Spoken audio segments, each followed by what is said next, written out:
অনুরাগের ছ ধারাবাহিকের আজকের পর্বে দেখতে পারবো সূর্য বলে, তুই এসেছিস মা, এবার দেখবি আমি আস্তে আস্তে ভালো হয়ে যাব। তোকে দেখার জন্যই তো এতগুলো বছর আমি বেঁচেছিলাম। এদিকে রত্নাদেবী দীপাকে বলে, আমাকে কেউ বলে না দিলে আমি তো বিশ্বাসই করব না যে তুই রূপা। তখনই উর্মি বলে, সবকিছু জ্বালিয়ে পুড়ে শেষ করতেও আবার ফিরে এসেছে। দীপা রত্নাদেবীকে বলে, ওকে ফিরিয়ে আনা অতটা সহজ ছিল না। রূপাকে দেখে সবাই বলে, রূপা বড় হয়ে অনেকটাই শান্ত হয়ে গেছে। তখন রূপা সোনাকে বলে, তুমি অনেক সুন্দর হয়ে গেছো। সবাই পাশ থেকে বলে, সোনার হিংসা অনেকটা কমে গেছে। সে সময় জয় এসে দীপার উপর চিৎকার করে বলে, তুমি এতগুলো টাকা কোথায় দিয়েছো? তখন এই দীপা বলে, রূপাকে ফিরিয়ে আনতে আমাকে এই টাকাটা খরচ করতে হয়েছে। এমনিতেও আমি আশ্রমে ডোনেশন করতে গিয়েছিলাম। তখনই জয় বলে, তুমি আমাকে একবারও জিজ্ঞেস করবে না?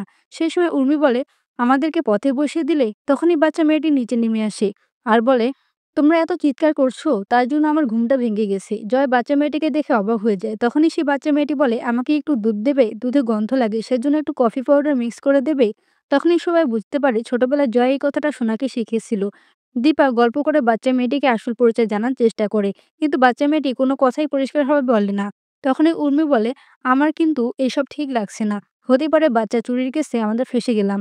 এদিকে সবকিছু দেখে রূপা ভাবছে, আমি কিরকম সিচুয়েশনে বাড়িতে এসে পড়লাম। আমাকে দেখে কেউ তো খুশি হয়নি। সূর্য প্রথমে বাচ্চাটিকে পুলিশের কাছে নিয়ে যেতে রাজি হচ্ছিল না।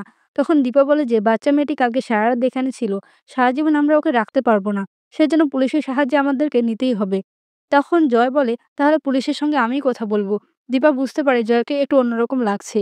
বাইরে এসে জয় বাচ্চা মেয়েটিকে মাকে ফোন করার চেষ্টা করে, কিন্তু ফোনটা সুইচ অফ বলে। জয় বলে, তুমি আমাকে ফাঁসানোর জন্য এই কাজটা করেছো। আমার বাড়ির লোক বিশ্বাসই করবে না যে এখানে আমার কোনো দোষ নেই। রূপা উর্মিকে জিজ্ঞেস করে, তুমি আমাকে দেখে খুশি হওনি? তখনই উর্মি বলে, তুই আমার থেকে কি আশা করছিলি? আবার তোকে তো কিছু বলা যাবে না, বললেই তো সবাই আমাকে কথা শোনাতে চলে আসবে। সূর্য বলে, তোমার সঙ্গে যেটা হয়েছে সেটা একটা অ্যাক্সিডেন্ট। তখনই রত্নদেবী বলে, ও তো খুনি, দাগি আসামি, তা না হলে এতগুলো বছর কেউ পালিয়ে পালিয়ে বেঁচে থাকে?